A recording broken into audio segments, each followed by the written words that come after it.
anchored in two important principles. One, the principle of international law in the United Nations Charter, which is basically the denial of the inalienable right of self-determination of the people of Kashmir, which was given to them under United Nations resolutions, to which India was a party and to which India later reneged. And so that is one long-standing issue. The other one is of injustice, of oppression, of crimes against humanity, where the people of Kashmir are engaged since 1989 against the Indian Occupation Army in an indigenous struggle, a widespread struggle, a popular struggle, and a spontaneous struggle. And that struggle has seen now, in its latest manifestation, young, unarmed people throwing stones, fighting for their rights, and chanting the slogan of Azadi, which means freedom. So these are the two major dimensions of the Kashmir dispute. Unfortunately, we live in a world where there are double standards, where people have standards based on realpolitik, on so-called national interests, which sometimes may be oil, natural resources, and sometimes, of late, religion also comes into play. So Kashmir is a victim of all of this. The international community has a commitment, and they should take an interest. Number one, there's a principle involved. The principle of the United Nations resolutions and the UN Charter and their application. Because if the Charter is flouted, if the Charter is not upheld, if resolutions are not implemented, then what will be the sanctity of international law and the United Nations Charter?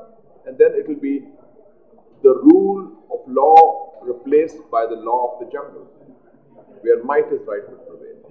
Secondly, it's in the interest of the United States and the international community, because Kashmir is located in a very pivotal strategic part of the world. And if Kashmir is not resolved, Pakistan and India are two nuclear neighbors who are in an adversarial relationship. It could raise tensions. It could spin out of control.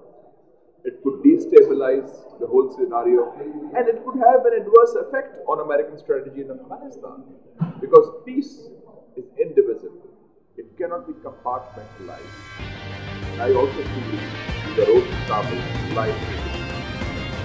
The people are fighting for their rights, and the people are fighting from a position of weakness because they're fighting against an oppressor, an occupation army, which is armed to the teeth with sophisticated weapons, 500,000 strong, in the largest soldier-civilian ratio in modern warfare.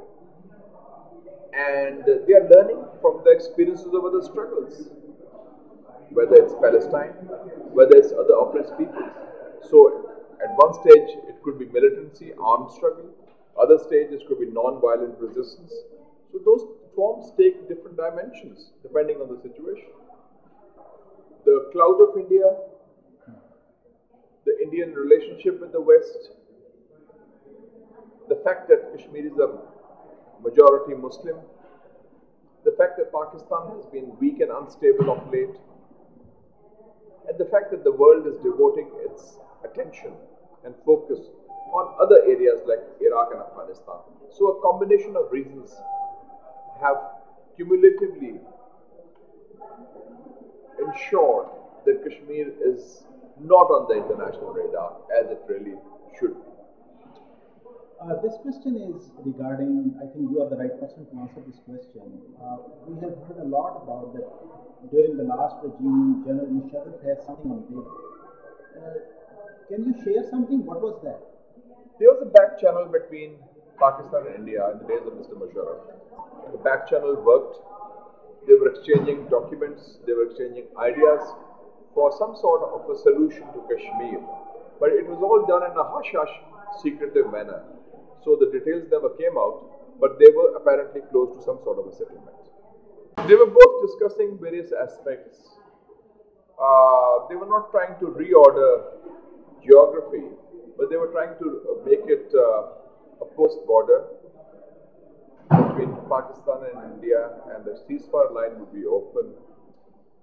They were talking of demilitarization, they were talking of autonomy, they were talking of better interaction between the two parts of Kashmir, they were talking of trade, and for the first couple of years, Pakistan was very keen, 2005 and 6, but India didn't seem that keen.